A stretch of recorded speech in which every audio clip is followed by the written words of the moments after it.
Have you ever wondered how Indian fuel quality is secretly damaging your engine? Bad octane levels can lead to poor performance and reduced efficiency.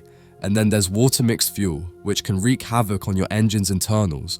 Your NOx sensor is working overtime trying to compensate for the subpar fuel.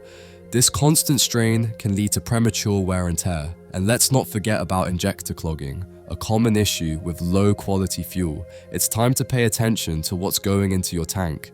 Your engine deserves better, don't you think?